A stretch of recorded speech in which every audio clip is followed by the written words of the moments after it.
Hello friends, welcome to tutelage academy. NPCIL Madras atomic power station में diploma, ITI and HR की vacancy आई है, जिसका लास्ट डेट 5 जनवरी 2024 है। तो चलिए इसके बारे में डिटेल जानते हैं, क्या है एलिजिबिलिटी क्राइटेरिया और क्या क्या इम्पोर्टेंट है, सब कुछ देखते हैं हम लोग।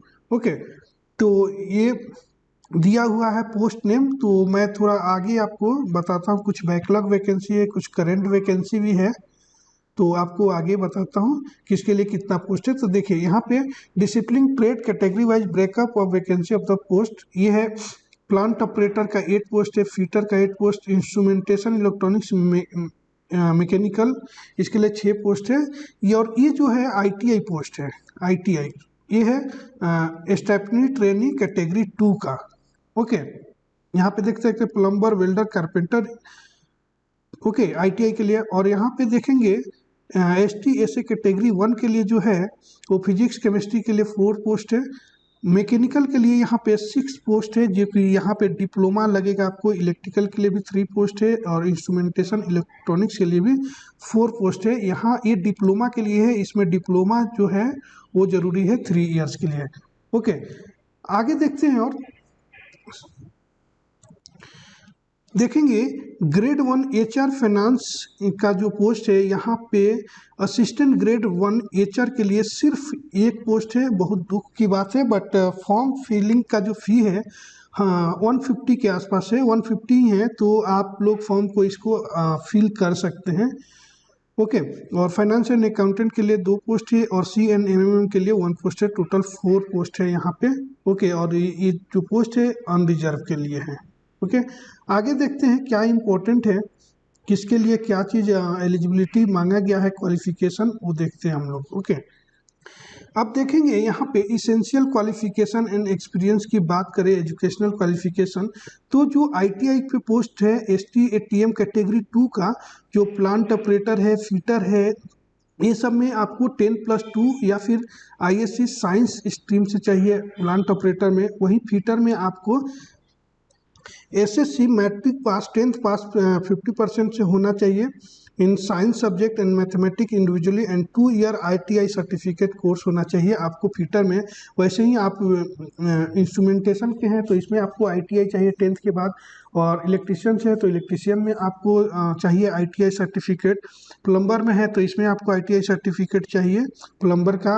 वेल्डर में है तो वेल्डर का सर्टिफिकेट आपको चाहिए। कारपेंटर है तो कारपेंटर में सर्टिफिकेट चाहिए। ओके, और फिजिकल स्टैंडर्ड यहाँ पे दिया हुआ है 45.5 kg आपको वेट होना चाहिए और मिनिमम हाइट जो 160 सेंटीमीटर होना चाहिए। ये आईटीआई पोस्ट के लिए बात किया है, कैटेगरी 2 के लिए। और stipendiary training scientific assistant category 1 science graduate के लिए जो है बीएससी चाहिए with minimum 60% mark. BSc shall be with physics and principal and chemistry, mathematics, statistics, electronics and computer science as a subsidiary. Okay, ये होना चाहिए। ये सारा दिया हुआ है, ये आपको एक बार फॉर्म फिल करने के पहले आप लोग अपना एलिजिबिलिटी जो भी होगा वो देख लेंगे। अब स्टेपेंडरी ट्रेनिंग जो है एसटीएसए कैटेगरी 1 जो है डिप्लोमा होल्डर इन इंजीनियरिंग के लिए, जैसे मैकेनिकल का देखेंगे तो इसमें आपको 60% मार्क्स होना चाहिए मैकेनिकल इंजीनियरिंग में, या मैकेनिकल इंजीनियरिंग रिपेयर मेंटेनेंस होना चाहिए, या फिर मैकेनिकल इंजीनियरिंग मेंटेनेंस, या mechanical engineering power plant engineering, या फिर mechanical welding and seat metal engineering. इसमें से कोई एक आपको 3 इयर्स का फुल टाइम डिप्लोमा होना चाहिए, जिसमें 60% मिनिमम मार्क्स आपके होना चाहिए। वैसे ही इलेक्ट्रिकल का भी सेम है, 60% मार्क्स होना चाहिए। और इलेक्ट्रॉनिक्स एंड इंस्ट्रूमेंटेशन में भी आपको 60% मार्क्स होना चाहिए। और देख लेते हैं क्या इसमें भी फिजिकल स्टैंडर्ड दिया है, मिनिमम 45.5 kg और मिनिमम हाइट 160 सेंटीमीटर होना चाहिए। ओके, चलिए आगे देखते हैं हम लोग इम्पोर्टेंट क्या है एचआर के लिए। यहाँ पे दिया हुआ है एचआर के लिए सिलेबस जो है, आपको बैचलर डिग्री होना चाहिए 50% mark in aggregate from a recognised university institute. ठीक है, तो इसमें इसेंशियल रिक्वायरमेंट स्किल टेस्ट। अच्छा, ये एग्जाम पैटर्न के बारे में बात किया है। आपको एलिजिबिलिटी जो है ऊपर आपको मैं दिखा देता हूँ। ओके, हाँ ऐसे ही है, इसके लिए एलिजिबिलिटी जो है ग्रेजुएशन ही दिया गया है HR and finance and CMM post के लिए। ओके, और यहाँ पे टाइपिंग टेस्ट भी होना चाहिए। Essential requirement of skill test के लिए टाइपिंग टेस्ट आपको लिया जाएगा। स्पीड 30 वर्ड्स पर मिनट होना चाहिए। English typing on PC computer पे होगा, ठीक है। और एमएस विंडो में आपको कंप्यूटर का जो सर्टिफिकेट 6 मंथ का आपको होना चाहिए आपके पास, तो आप अप्लाई कर सकते हैं इसमें भी। ओके, और देखते हैं क्या दिया है डिटेल। इसमें देखेंगे कैटेगरी 1 और कैटेगरी 2 में 2 साल की ट्रेनिंग पीरियड में आपको रखा जाएगा। जो फर्स्ट ईयर आपको बेसिक पे मिलेगा 20,000 पर मंथ, और सेकेंड ईयर जो है 22,000 पर मंथ मिलेगा। उसके बाद आपको पे स्केल जो है 7 पे कमीशन, उस हिसाब से उस पर आपको रखा जाएगा। और कैटेगरी 1 की बात करें तो फर्स्ट ईयर आपको 24,000, सेकेंड ईयर 26,000 मिलेगा। इसके बाद बुक अलाउंसेस भी 3,000 का दोनों में है। और उसके बाद आपको ग्रेड पे रखा जाएगा 2 इयर्स कंप्लीट होने के बाद, ठीक है। अब आगे देखते हैं और क्या इम्पोर्टेंट है इसमें। ओके, तो 2 इयर्स कंप्लीट ट्रेनिंग होने के बाद आपका पे स्केल 7th रहेगा 44,900। इसमें डीए जो है ये मिलाकर आपको 63,758 रुपये टोटल आपका सैलरी हो जाता है। ओके, इसमें और यहाँ पे देखेंगे असिस्टेंट ग्रेड 1 का आपकी सैलरी जो है ये हो जाता है लेवल 4 में। ये लेवल 7 की बात किया है यहाँ पे। ओके, और भत्ते अलाउंसेस जो है ये सब चीज़ें हैं। तो ये बात की बात है, पहले देखना है कि एग्जाम पैटर्न सिलेबस के क्या आपको पढ़ना है, एज लिमिट जो है वो क्या है। तो देखिए कैटेगरी 2 जो आईटीआई पे है वो 18 ईयर मिनिमम और 24 ईयर मैक्सिमम यहाँ पे दिया है। और कैटेगरी 1 डिप्लोमा होल्डर के और ग्रेजुएट के लिए, साइंस ग्रेजुएट के लिए जो है 18 साल से 25 साल तक इसमें एज लिमिट दिया हुआ है। और सेफ्टी सुपरवाइजर में 18 से 35 ईयर, और असिस्टेंट ग्रेड एचआर जो है 21 से 28 ईयर इसमें होना चाहिए। लास्ट डेट जो है 5 जनवरी 2024 है। इसके पहले आप लोग फॉर्म फिल कर लीजिएगा। इस एज के अलावा आपको रिलैक्सेशन में मिलेगा। SC ST के लिए 5 ईयर, OBC के लिए 3 ईयर और PWD के लिए 10 ईयर्स से 15 ईयर्स तक दिया गया है। ओके, आगे देखते हैं क्या इंपॉर्टेंट है।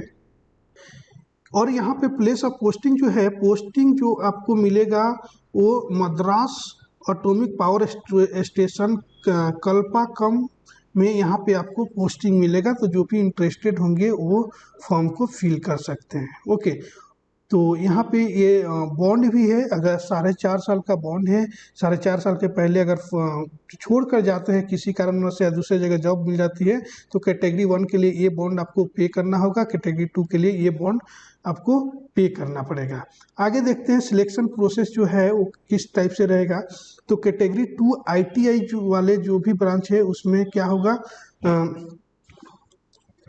स्टेज 1 स्टेज 2 दो स्टेज में एग्जाम होगा, एक ही दिन एग्जाम होगा, ठीक है। स्टेज 1 आप क्वालिफाई करेंगे तो ही आपको स्टेज 2 का पेपर चेक होगा, ठीक है। तो यहाँ पे आपको दिया हुआ है कि 1 घंटे का पेपर होगा।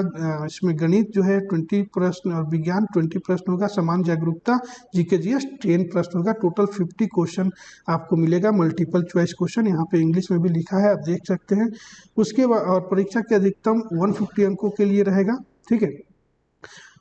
ओके, और देख लेते हैं क्या इंपॉर्टेंट है। 3 मार्क्स का एक क्वेश्चन रहेगा और निगेटिव मार्क 1 मार्क रहेगा। एक करेक्ट क्वेश्चन करेंगे तो 3 मार्क्स मिलेगा, और निगेटिव अगर करते हैं तो 1 मार्क्स आपके डिडक्ट किया जाएगा। ओके, यहाँ पे लिखा है देखिए कि आप जो है स्टेज 1 का एग्ज़ाम देंगे, सेम डे पे स्टेज 2 का भी एग्ज़ाम होगा। तो 30 to 120 मिनट्स ब्रेक रहेगा, इस बीच में ब्रेक रहेगा। उसके बाद स्टेज 2 स्टार्ट हो जाएगा। बट स्टेज 2 आपका पेपर तभी चेक हो जाएगा जब स्टेज 1 में आप क्वालिफाई कर लिए रहेंगे। और ये OMR सीट पे स्टेज 2 आपका एग्ज़ाम जो है वो होने वाला है, ठीक है। और स्टेज 3 में आपको स्किल टेस्ट होगा। और यहाँ पे देखेंगे stipendiary trainee scientific assistant category 1 का जो है डिप्लोमा होल्डर के लिए the selection will be based on written examination and interview. Written examination होगा जो 50 मल्टीपल चॉइस क्वेश्चन रहेगा, उसके बाद आपका इंटरव्यू होगा, ठीक है। इतना ही आपको दिया हुआ है, ठीक है। और सेफ्टी सुपरवाइजर का भी आप लोग यहाँ पे देख सकते हैं, ठीक है। आगे और इम्पोर्टेंट क्या है वो देख लेते हैं। हिंदी इंग्लिश दोनों में लिखा है तो थोड़ा सा पढ़ने में भी कंफ्यूज हो रहे हैं कि कहाँ पे क्या है। तो आप लोग देख सकते हैं HR असिस्टेंट ग्रेड HR का जो है रिटन एग्जामिनेशन इस तरह से दिया हुआ है। ओके, आगे देखते हैं और क्या इम्पोर्टेंट है। हाँ देखिए, लैंग्वेज जो होगा इंटरव्यू का क्या रहेगा, आपके चॉइस पे रहेगा, हिंदी या इंग्लिश दोनों किसी में भी आप इंटरव्यू दे सकते हैं। एप्लीकेशन फ़ी की बात जो किया है, देखिए only male candidate belonging to general EWS OBC category are required to make non refundable payment as follow. ठीक है, जनरल कैंडिडेट सिर्फ मेल कैंडिडेट जो होंगे जनरल ईडब्ल्यूएस ओबीसी उनको ही फ़ी भरना है, और बाकी एससी एसटी पीडब्ल्यूडी और फीमेल कैंडिडेट है उनको फ़ी भरने की ज़रूरत नहीं है। तो वो जो है 150 यहाँ पे दिया हुआ है, पे करना है आपको सहायक बी के लिए। ठीक है, और ये दूसरा जो है उसके लिए ग्रेड 1 के लिए 100 रुपया पे करना है। ठीक है, और बाकी आप फॉर्म फिल करेंगे तो ऑटोमेटिक वहाँ पे सारा चीज़ें आ जाएगा। कैसे अप्लाई करना है तो www.np.sil करियर, SIL नहीं CIL होना चाहिए, आप थोड़ा चेक कर लीजिएगा .co.in, इस पे आपको मिलेगा। हाँ यहाँ पे दिया है, ये गलत टाइपिंग हुआ है इनसे, npcilcareers.co.in, इस पे जाएंगे तो आप एप्लीकेशन को फिल कर सकते हैं। 14 दिसंबर से फॉर्म फिलिंग स्टार्ट हो चुका है, और लास्ट डेट जो है वो 5 जनवरी 2024 है, 5 बजे तक शाम के। इसके पहले आप लोग फॉर्म फिल कर लीजिएगा। बाकी डिटेल जो भी आपको ज़रूरत होगा कुछ तो यहाँ पे चेक कर सकते हैं, कैसे ऑनलाइन स्टेप दिया हुआ है, तो कैसे फॉर्म फिल करना है आप देख सकते हैं, उस हिसाब से फॉर्म फिल करिए। ओके, वैकेंसी चाहे जितनी कम हो कुछ भी हो, हाँ फॉर्म को भरते रहेंगे, एग्ज़ाम देते रहेंगे, इसमें ही हो सकता चांसेस ज़्यादा हो आपके एग्ज़ाम निकलने का। ठीक है, तो आप लोग फॉर्म को ज़रूर एक करिए। यहाँ तक जो लोग वीडियो देख चुके हैं उनको मैं बता दूँ कि कम जो सीट रहता है ना, वो बहुत लोग एग्ज़ाम फॉर्म ही नहीं भरते हैं, तो उसी में सिलेक्शन जल्दी हो जाता है। तो इसको यहाँ तक आप वीडियो देख रहे हैं तो आपको फ़ायदा है कि आप फॉर्म फिल करिए और एग्ज़ाम दीजिए, सिलेक्शन आप लोग का ही होगा। ओके, जो भी इसका फॉर्म फिल करेगा।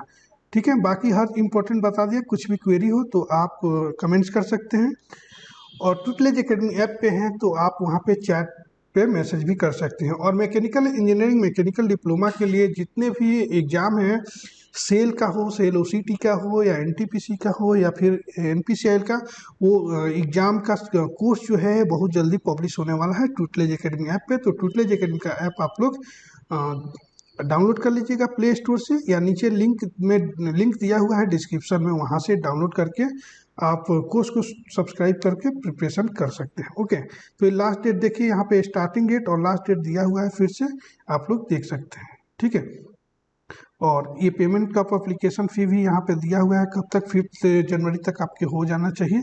ठीक है, ओके, और कुछ क्वेरी हो तो आप कमेंट्स कर सकते हैं, और इस वीडियो को लाइक कीजिएगा और अपने फ्रेंड्स के बीच में शेयर कर दीजिएगा। Thank you for watching.